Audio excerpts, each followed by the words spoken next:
All right, so how do you negotiate the best possible deal on your home?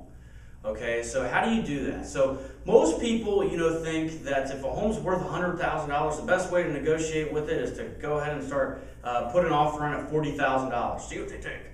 A lot of times, guys, what will happen is you will irritate the seller, and then you will never be able to buy that property. They could reject you from everything in the future. Okay, so how do you negotiate the best possible deal on a home so that you know that you're getting a great deal for yourself, the seller's getting a great deal, and everybody is happy? That's really what it's all about, is creating a win-win situation. So what you want to do is you want to go through, whenever you're making an offer to the seller. Okay, and I'll just give you numbers right here. So say the home's up on the market for $100,000 and I make them an offer for $90,000. I'm taking $10,000 off the asking price.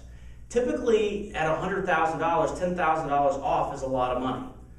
Now, if you're talking a $350,000 house, $10,000 is nothing. Okay, so $10,000 is nothing. But what you want to do is, once you come up with your asking price, or your offer price, come up with your offer price, and you are giving the seller what you feel is fair for the house, that you feel that it is worth. Okay, and the best way, I'm telling you, the best way, even though you think that you're the best negotiator known to man, okay, the best way to get the best, lowest price on a home is to hire a realtor. I mean, that's the whole truth of it, is to hire a realtor, because that realtor is going to be dealing with somebody else. They're a third party. So, to give you an example, if you are coming to me to buy my house, and you just go ahead and say, "Hey, Steve, what's the lowest you'll take for that thing?"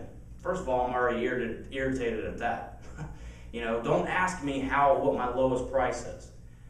But what happens if you had a realtor, okay, negotiate on your behalf, which again, you don't have to pay.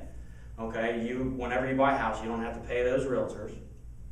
Okay, but say you go to that realtor and you say, "Hey, go talk to that seller for me." Okay, so that realtor who is trained to negotiate, they come to me, and here's how the conversation goes. "Hey, Steve, how's it going?" "Going good." "So, Steve, I have a ready and willing and able buyer to buy your property. At 123 Main Street. I have that. They're ready to go. They're ready to rock and roll and whatnot.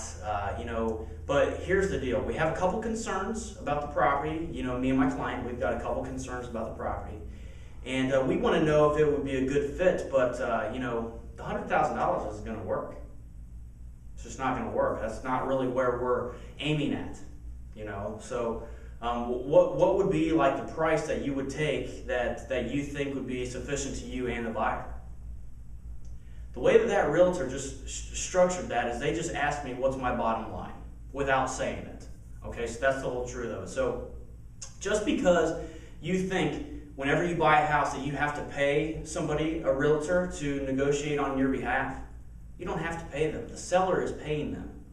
Okay, so it's a great idea to have a seller or have a realtor on your team that can know a lot of stuff, that that they'll know a lot of information about that seller that you just won't be able to find out.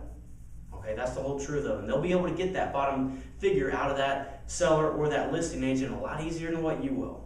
Okay, and there will be a lot less punches thrown that way. Let the realtors duke it out. You and the seller, you guys just remain neutral. Okay, you guys just remain neutral. Let them do their jobs. You don't even have to pay them. Okay, the seller has to pay both agents. You don't have to. So let them do their job, negotiate you the best deal. So how do you negotiate the best deal on a home? It's to hire a realtor. Remember, you don't have to pay for it. So that's how you do it.